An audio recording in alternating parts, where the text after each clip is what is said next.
Hola, ¿qué tal? Mi nombre es Jorge Luis. Hoy hablaré acerca de la práctica administrativa.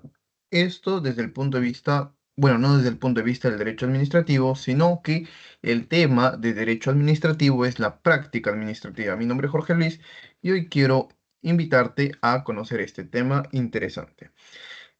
Si bien es cierto, la práctica administrativa es aquella que se va a encargar de actuar basado en principios de técnicas o de buena administración, ¿no? Asimismo, tenemos como un ejemplo, por ejemplo, el contrato de la administración pública, ¿no?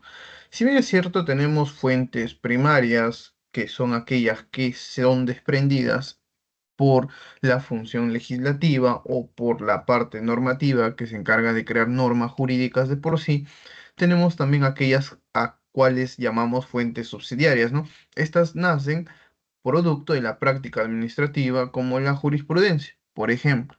Ahora bien, es preciso señalar que en el poder, nosotros tenemos aquí una figura del poder que dispone de diversas funciones, ¿no? En el derecho administrativo, por ejemplo, la función legislativa, la función jurisdiccional, la función ejecutiva y la función administrativa. ¿Y de qué se encarga, Jorge Luis, la función administrativa?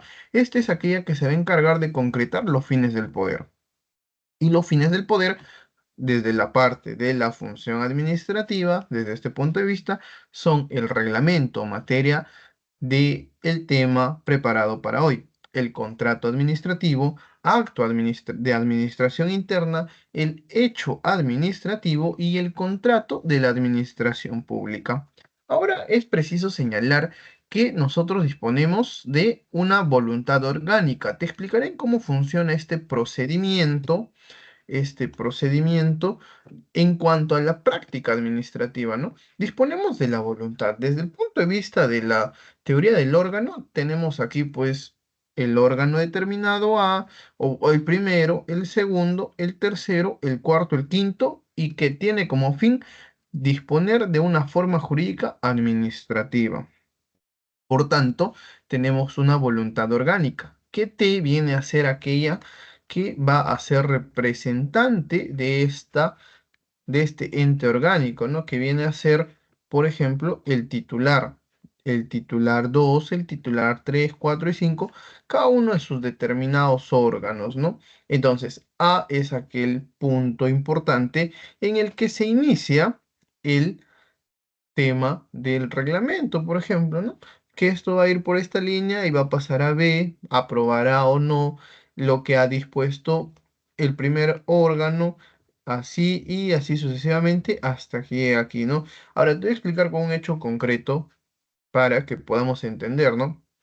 Si todo esto es la administración pública y una entidad determinada como aquella que es un municipio, por ejemplo, el municipio o la Municipalidad de Lima, gobierno regional o municipio, es aquel que se va a encargar de poder determinar aquellas pautas de juego dentro de la sociedad, ¿no? Aquellas reglas de conducta, por ejemplo, para los que vienen a ser comerciantes. Entonces, tenemos todo esto como un esquema interesante y disponemos como ejemplo que este viene a ser la gerencia de comercialización, que es aquella que se va a encargar de regular el comercio dentro de la jurisdicción determinada respecto de los comerciantes, ¿no?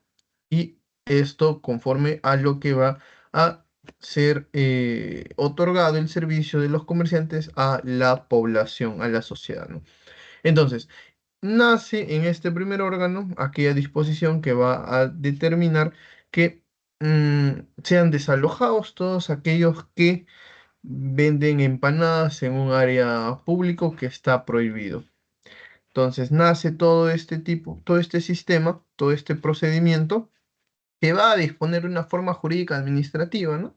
Que es la del, voluntad orgánica del órgano, ¿no? La voluntad orgánica del primero pasará los documentos al segundo, mero trámite administrativo, este irá sí o no, o si es viable o no es viable, al tercero, al cuarto y al quinto. Imaginemos que el quinto es aquel que se encarga de ejecutar la voluntad orgánica. Entonces, la voluntad orgánica es aquella que va a ser ejecutada o va a ser realizada por parte de este punto, de este órgano que se encarga, por ejemplo, de la policía municipal, ¿no?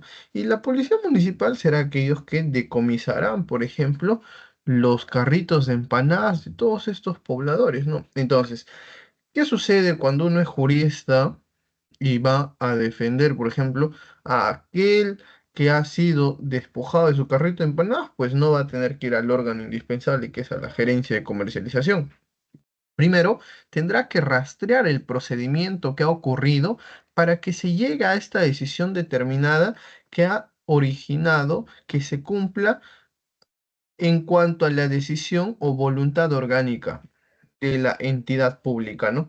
¿Qué va a pasar? Pues tendrá que ir primero al área de policía municipal para determinar quiénes son los que han firmado el documento determinado en el que han exteriorizado su voluntad para que lleguen a despojar de los carritos de empanadas a las personas.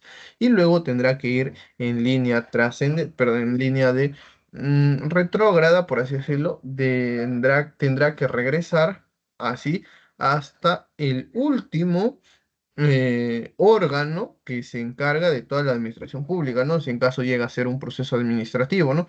Tendrá que ir de aquí en retroceso hasta lo más alto y cuando se agote en la vía administrativa, podrá acudir en la vía judicial a poder solucionar el problema del por qué le han quitado el carrito de empanadas, pero para ello tendrá que primero ir a aquel último órgano y tendrá que determinar aquellos documentos, actos administrativos, reglamentos, entre otros, que han dado origen a ejecutar de expropiación de los carritos de empanadas, ¿no? De los vendedores ambulantes, ¿no? ¿Y qué da a conocer todo esto, Jorge Luis? Todo este procedimiento es aquel que se va a encargar de formar una forma jurídica administrativa, se encarga de determinar una forma jurídica administrativa. La finalidad es formar una forma jurídica administrativa. ¿Y cuál es esto? Pues un reglamento, un acto administrativo, un acto de administración interna, un hecho administrativo, un contrato de la administración pública. En este caso, pues podría ser